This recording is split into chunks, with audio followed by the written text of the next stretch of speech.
Does it feel like you have to win in order to remain as one of the top dogs at 170?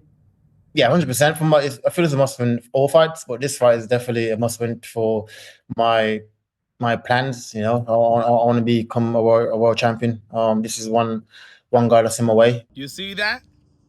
It seems like Leon Rocky Edwards understands how big of a fight and what this fight means to his career.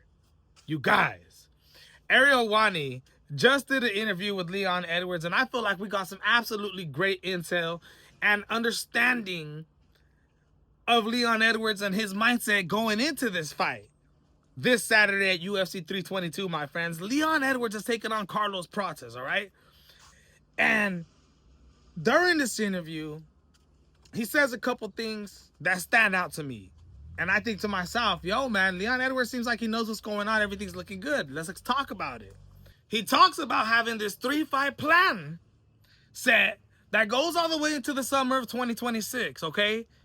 And says how he understands that in order to conclude and finish that plan, or just to go through with it, he has to get through Carlos Prates this Saturday. So he understands that this fight is do or die. He says he wants to fight Carlos Prates, beat him at UFC 322, move on and fight the winners out of Ian Gary and then Belal Muhammad, and fight him in, March or April. And then after that, come back in the summer of 2026 and possibly fight for a world title again.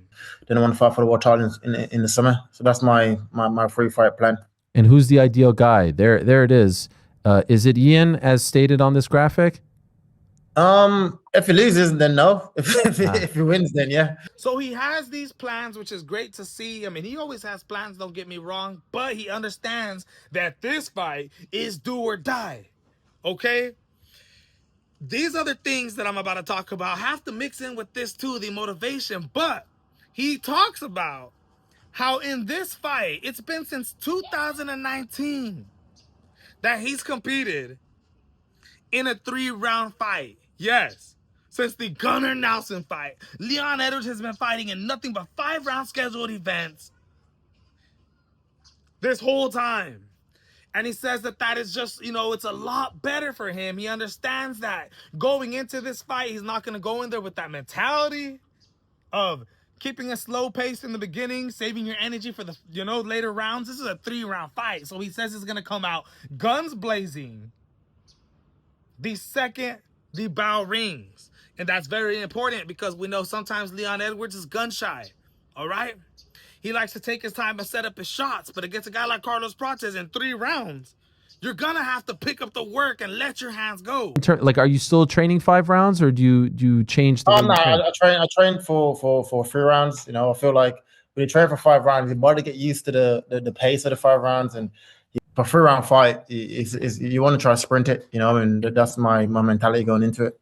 Another thing that stood out to me was he says he understands that in this fight, you got to mix it up. He watched Ian Gary compete against Carlos Prates and seen what Ian Gary did against him and how he mixed up the striking with the ground, with the grappling and the takedowns, and says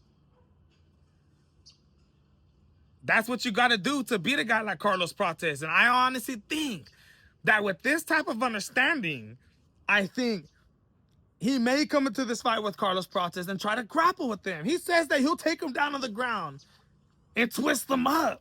I'm excited to go out there and just mix it up and just I think mixing it up probably. I feel like when they start and getting the takedowns, I think that if I go on the ground, I'll twist them up. Now, to me, that's absolutely like, ooh, that's an eye-opener, saying to myself, oh, okay, if he's talking about this, he understands that's how you beat Carlos Prates, then maybe he actually might implement this in the fight. At the end of the day, we're going to see if that actually happens. If not, then hopefully Leon Edwards has trained for a striking battle with Carlos Prates. Now, in my opinion, he said something that I think he is training for this. Kamaru twice, Colby, Belal, Sean. That has to feel good, right? Yeah, 100%. I'm so excited for this fight. It's been a... Ariel HELWANI asks him, how do you feel?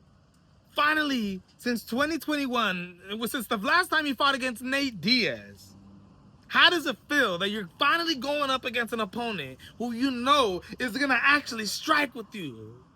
He fought against Kamaru Usman, right? Then had the rematch with him. Then fought against Kobe Covington, right? Fought against Belal Muhammad. Fought against freaking Sean Brady. Just all these guys who were wrestling and grappling. And finally, in 4 years, he's going up against another striker. He talks about the difference in this camp was he knew that he's not going to be dealing with somebody who's shooting double legs or single legs, so he's going to be working on his stand-up more leading into this fight, which in my opinion is important. You need to work on your stand-up if you're going to be striking with a guy like Carlos Prates. All right? The interview was absolutely amazing. Leon Edwards' story is truly amazing, even though this guy is probably one of the most made fun of guys in the UFC right now. You know, don't forget about how his dad was shot in the head at 12 years old, right? Him becoming the champion, beating Kamaru Usman the first time in a fight where he was losing every single round, and then he got that head kick, headshot, bang. Dude, from his coach telling him, son, don't let him bully you, son. Don't let him bully you, son. I mean, to losing his title, getting out grappled, and now competing in what I would say is the most important fight of his career. Now, we are going to be breaking down Carlos Prates as we get into the week 2. Just because I break down this Leon Edwards fight doesn't mean I'm picking Leon Edwards, but I'm trying to give you guys a little bit more of an understanding of these guys' mindset going into these fights, and just, you know, watching the interviews, reading up what they're saying, and reporting it out to all my MMA Boxing Addicts family out there, my friends. So as we continue to head into this Saturday's main event, we got some more studying to do, my friends. We got some more research to do. Go ahead and hit the like button, subscribe to the channel, and I'm out, man.